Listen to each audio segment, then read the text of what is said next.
প্রিয় দেশবাসী, আসসালামু আলাইকুম। আশা করি আপনারা সবাই ভালো আছেন।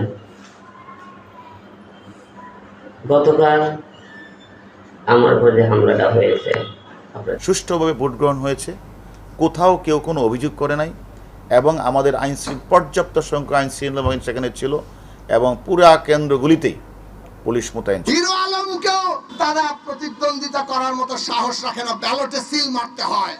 আসসালামু আলাইকুম সুপ্রিয় দর্শক বন্ধুরা, অবশেষে গতকালকে হিরো আলমের উপর হামলাকে কেন্দ্র করে ডিবি হারুন রশিদ এমন কিছু কথাবার্তা বলে যাচ্ছেন যেই কথাগুলো শুনলে আপনি রেগে যাবেন। দর্শক বন্ধুরা, গতকালকে নাকি হিরো আলমের দোষের কারণে হিরো আলম নিজেই মাইর খেয়েছেন। দর্শক বন্ধুরা, এমন কিছু মিথ্যাচার করে যাচ্ছেন ডিবি হারুন রশিদ, কিন্তু অন্যদিকে মৃত্যুর বেঠে শুয়ে তিনি সেই সকল বিষয়গুলোর প্রতিবাদ করে যাচ্ছেন। দর্শক বন্ধুরা, এবং সেই সাথে হাসপাতালের বেঠে শুয়ে তিনি এমন কিছু কথাবার্তা বলেছেন সেই ডিবি হারুন রশিদকে নিয়ে। তো দর্শক বন্ধুরা, আপনাদের মাঝে হিরো আলমের সেই কথাগুলো তুলে ধরবো এবং সেই সাথে ডিবি হারুন রশিদ সেই ঘটনাকে কেন্দ্র করে কিভাবে মিথ্যাচার করে যাচ্ছেন সেই বিষয়টিও আপনাদের মাঝে তুলে ধরবো। তো দর্শক বন্ধুরা, এবং সেই সাথে অন্যদিকে বিএনপি নেতা সেই কালকের সেই ঘটনাকে কেন্দ্র করে এমন কিছু বার্তা দিয়েছেন এবং সেই সাথে আওয়ামী লীগকে ধুয়ে দিয়েছেন। তো দর্শক বন্ধুরা, সব মিলে ভিডিওটি অত্যন্ত গুরুত্বপূর্ণ, তাই ভিডিওটি না টেনে শেষ পর্যন্ত দেখবেন। তো দর্শক বন্ধুরা, চলুন আমরা সেই সকল বিষয়গুলো পরিপূর্ণ জেনে নিই। প্রিয় দেশবাসী, আসসালামু আলাইকুম। আশা করি আপনারা সবাই ভালো আছেন। গতকাল আমার উপর যে হামলাটা হয়েছে আপনারা দেখেছেন, কতটা নৃশংসভাবে মানুষকে মারতে পারে। আমাকে কি এর মারতে পারে, গতকাল আপনারা দেখছেন হসপিটাল থেকে পরে আমি অফিসে বাসায় যাওয়ার পর রাতের বেলা প্রচণ্ড ব্যথা, মাথা ব্যথা, আমি অস্থির, আমার ব্যবসা হয়ে যায়, ব্যথাগুলো আবার জায়গায় বসে থাকে। এই যে কতগুলো চিহ্ন দেখেন, কি অবস্থা, কিভাবে মারছে তারা লাঠি দিয়ে, কি অবস্থা, এই দেখেন অবস্থাগুলো দেখেন। এখন আমার এই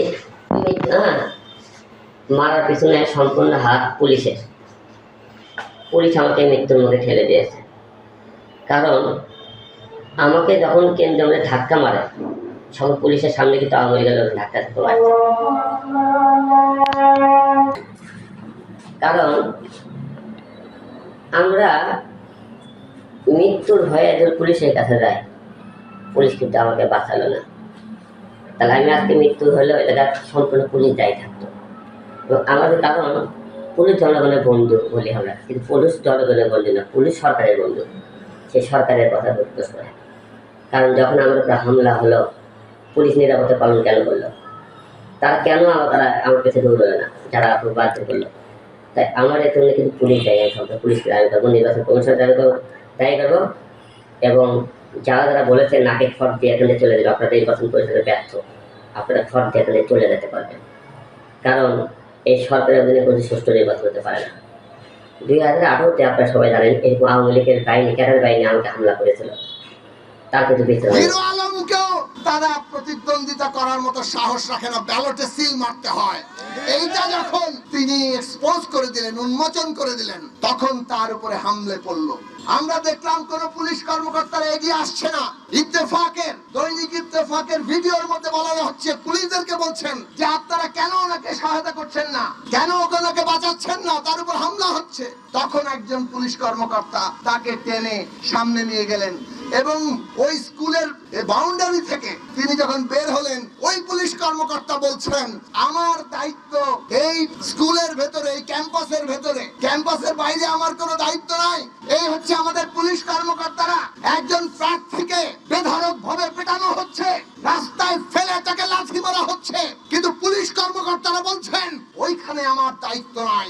এইভাবেই তারা ন্যাক্কারজনক কায়দায় ওই হায়নাদের হাতে, গুন্ডা বাহিনীর হাতে, আওয়ামী লীগের ব্যাজধারী সব গুন্ডা বাহিনী, তাদের হাতে একজন প্রার্থীকে ছেড়ে দিয়েছে। এরপরও পুলিশ কর্মকর্তারা নাকি নিরপেক্ষ থাকবে। হিরো আলম তিনি যে গতকালকে নির্বাচনের দিনে তাকে নিয়ে যা যা হয়েছে, এই সব কিছুর মধ্যে বাংলাদেশের বর্তমান অবস্থাটা প্রকাশিত।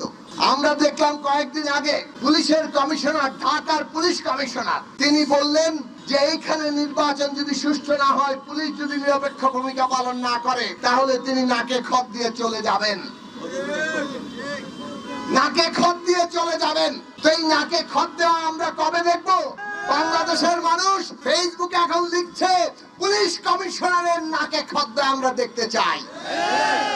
আপনারা সবাই দেখেছেন সকাল থেকে হিরো আলম বিভিন্ন কেন্দ্রে যাচ্ছেন এবং সবগুলো কেন্দ্রে তিনি মিডিয়াকে, সেটা টেলিভিশন মিডিয়া হোক, সোশ্যাল মিডিয়া, বিভিন্ন পোস্ট হোক, আমরা জানতে পারছি যে তার এজেন্টদেরকে বের করে দেওয়া হচ্ছে, তার ভোটারদেরকে ঢুকতে দেওয়া হচ্ছে না।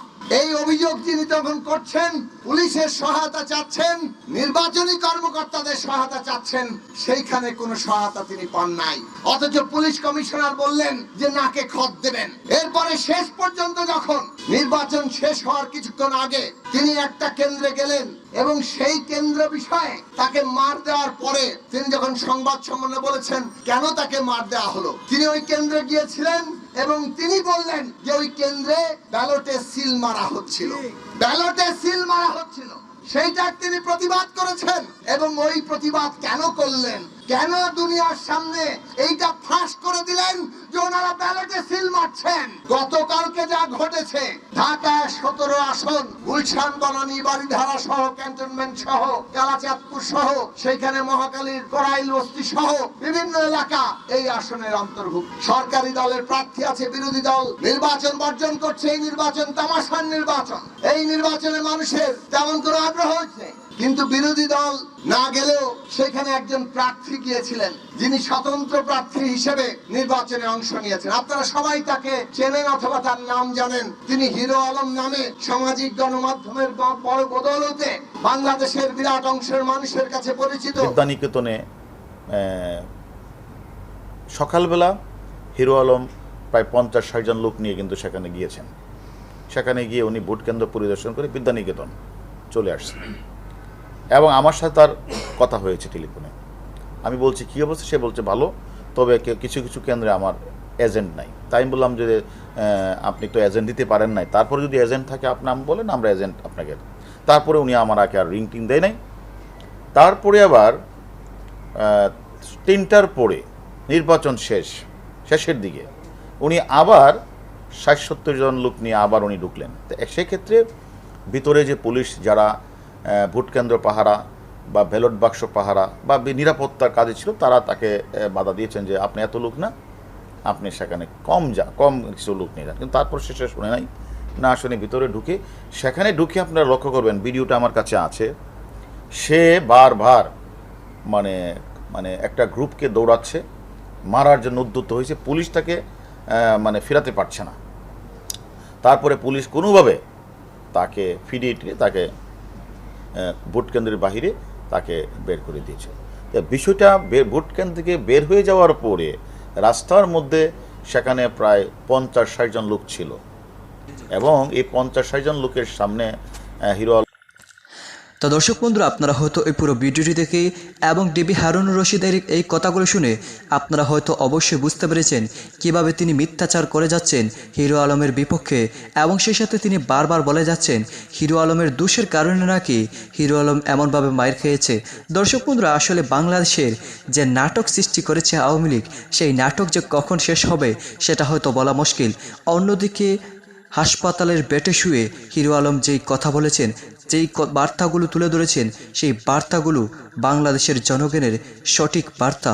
তো দর্শক বন্ধুরা, আপনারা এই পুরো ভিডিওটিতে এবং এই সকল বিষয়গুলো জেনে আপনাদের কাছে কী মনে হচ্ছে অবশ্যই কমেন্ট করে জানিয়ে দেবেন। তো দর্শক বন্ধুরা, ভালো থাকুন, সুস্থ থাকুন।